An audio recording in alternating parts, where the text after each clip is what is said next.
Concept आप पढ़ते हो ओम्स लॉ का।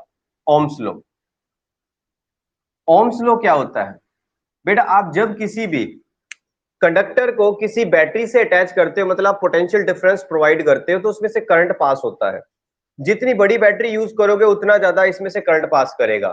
तो आप कह सकते हो V is directly proportional to I। तो जब प्रोपोर्शनल साइन हटाते हो तो कांस्टेंट आता है R, इसे बोलते हैं resistance. Resistance is just opposition to the flow of charges. Charges को चलने में जो रुकावट होती है उसे आप रेजिस्टेंस बोलते हो। रेजिस्टेंस के यूनिट ओम होते हैं, इट्स यूनिट इज ओम। ठीक है, बात क्लियर हो रही है? रेजिस्टेंस के यूनिट ओम होते हैं। अब आगे रेजिस्टेंसेस का कॉम्बिनेशन मैं नेक्स्ट पार्ट में करूंगा, अभी इसमें ओम्स लॉ के बारे में हमने पढ़ लिया। अब एक बात इसमें सिखाता हूं, ये जो R है ये किस पे डिपेंड कर रहा है? R is equal to rho L by A होता है। ये एक फॉर्मूला आपने पढ़ा होगा। Resistance is directly proportional to length inversely proportional to area of cross section. जब प्रोपोर्शनल साइन हटाते हैं तो यहाँ पर एक कांस्टेंट आता है जिसे बोलते हैं रेजिस्टिविटी या स्पेसिफिक रेजिस्टेंस। अब यहां से इस फॉर्मूला के हेल्प से एक नए क्वेश्चंस आते हैं।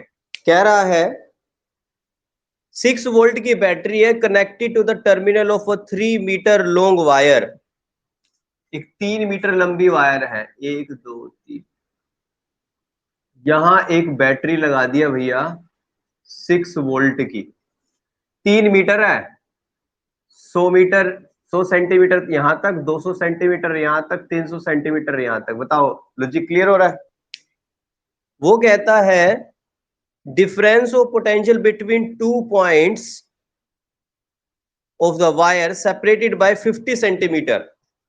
बेटा इसमें कहता है कोई 50 सेंटीमीटर का टुकड़ा काट लो, बताओ इतने हिस्से में कितना पोटेंशियल होगा? बेटा टोटल में 6 है। अगर सबका रेजिस्टेंस बराबर बराबर हो जाए तो सब में बराबर बराबर बटेगा कि नहीं बटेगा? देखना, पूरी वायर 3 मीटर की है, 300 सेंटीमीटर की है। 50-50 के कितने टुकड़े कर सकते हो? 6 टुकड़े कर सकते हो। तो ये एक एक एक एक 6 टुकड़ों में टूट सकता है। इसका मतलब इतने हिस्से को 1 वोल्ट मिल रहा होगा। यही आंसर है, सी आंसर है। ओके।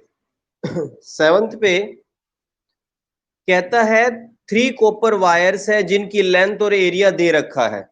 एक है L और A, और एक है 2L और L/2, और तीसरा बताना L/2 और 2A। ठीक है, वो ये पूछ रहा है कि मिनिमम रेजिस्टेंस किस में होगा? मिनिमम देखा बेटा, जो R होता है वो रो L/A है। मैं तीनों ही बना देता हूं, वैसे तो डायरेक्ट देख के भी बताया जा सकता है। L पहले में ये है, दूसरे में 2L A/2, मतलब ऊपर हो गया 4। समझे? 2 यहां था, 1/2 4 हो गया, ये 4 गुना है। यहां आ जाओ, L/2 और 2A, ये हो जाएगा 1/4 रो L/A। बताओगे मिनिमम किस में है तीनों में से? तीसरे में बेटा, 1/4 था ये, तो ए आंसर है इसका। एक वायर है 50 सेंटीमीटर लॉन्ग, 1 मीटर, ठीक है, in cross section when current connected to 2 volt the resistivity of the wire. चलो ठीक है, रेजिस्टिविटी पूछ लिया बेटा, सारा कुछ दिया हुआ है। आपको ये पता है R is equal to rho L/A होता है, रो R इंटू A/L होता है। ओम्स लॉ कहता है V is equal to I into R, V upon I is equal to R, मतलब इस R की जगह V अपॉन I, क्योंकि दिया नहीं था मुझे। बताना बना फॉर्मूला ये? मेरे पास A भी गिवन है, L भी गिवन है, R नहीं गिवन था, मुझे V और I गिवन है। तो ओम्स लॉ लगाकर क्या R V अपॉन I लिख सकता हूं? A वही का वही है, L वही का वही है, सारी वैल्यू दी है, पुट करो आंसर आ जाएगा। V बताओ कितना वोल्ट है? 2 वोल्ट है। अच्छा I बताओ कितना एम्पियर है? 4 एम्पियर है। एरिया बताओ कितना है? 1 mm का स्क्वायर है। बेटा 1 mm² है, तो इसको मीटर में कैसे कन्वर्ट करोगे? 1 mm में 10⁻³ मीटर होते हैं। इसका भी जब स्केयर करोगे 10⁻⁻6 करोगे, तो आप लिखोगे 10⁻⁻6 मीटर स्क्वायर, है ना। सेंटीमीटर मीटर में कन्वर्ट करोगे 10⁻⁻2, ये हो जाएगा 1/2। 1/2 की फॉर्म में आ रहा है, 0.5 की फॉर्म में आ रहा है। 50 सेंटीमीटर है ना, सॉरी यहाँ 50 सेंटीमीटर है, 50 10⁻⁻2 है ना। तो बेटा यहाँ पर हो गया, ये हो गया 100, ये दोनों मल्टीप्लाई करके 100 हो गए। 100 हो, इसको कैंसिल कर सकते हो, 10⁻⁻6, 1 इंटू 10⁻⁻6 ओम मीटर होता है इसके यूनिट। बी आंसर है इसका। ओके, इसमें कहा गया है कि मासेस दे रखे हैं वायर्स के, एक minute, masses of the wires of copper, हाँ ठीक है, कुछ कॉपर की वायर है, उनके मासेस का रेशियो दे रखा है। अगर मासेस का रेशियो दे रखा है और पूछ रहा है, अच्छा लेंथ का रेशियो भी दिया है, इलेक्ट्रिक रेजिस्टेंस का रेशियो बताना है, तो बेटा आपको कुछ ऐसा फॉर्मूला बनाना पड़ेगा जिसके अंदर रेजिस्टेंस मास और लेंथ के फॉर्म में आ जाए। देखें, चेक करें, आपको ये पता है R is equal rho L by A होता है, मुझे मास चाहिए। डेंसिटी जो होता है वो होता है मास अपॉन वॉल्यूम, डेंसिटी होता है मास अपॉन वॉल्यूम, और जो मास होता है वो होता है डेंसिटी इंटू वॉल्यूम। यहां तक ठीक कर रहा हूं, गलत तो नहीं हूं? वॉल्यूम होता है एरिया इंटू लेंथ। जो भी आप वायर यूज कर रहे हो, उस वायर में सारी कॉपर की है तो सबकी रो सेम है, तो मास किसके डायरेक्टली प्रोपोर्शनल है? जो मास है वो एरिया के और लेंथ के डायरेक्टली प्रोपोर्शनल है। यहां तक बता दो, यहां तक बात क्लियर है?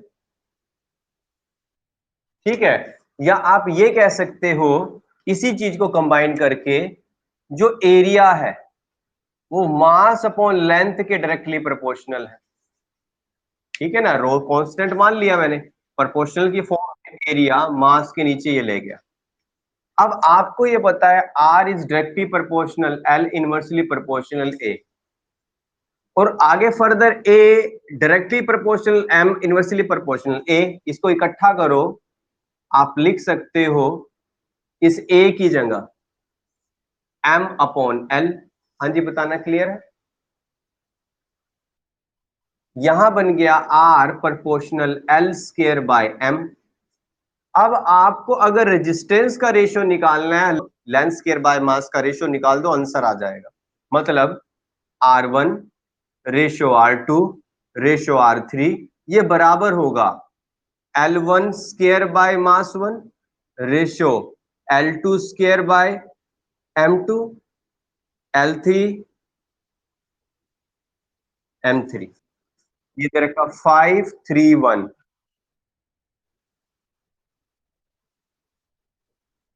हाँ जी, मास का रेशियो बोलना 1:3:5, ठीक है ना। ये बन गया 25, ये बन गया 9, ये बन गया 1, है ना।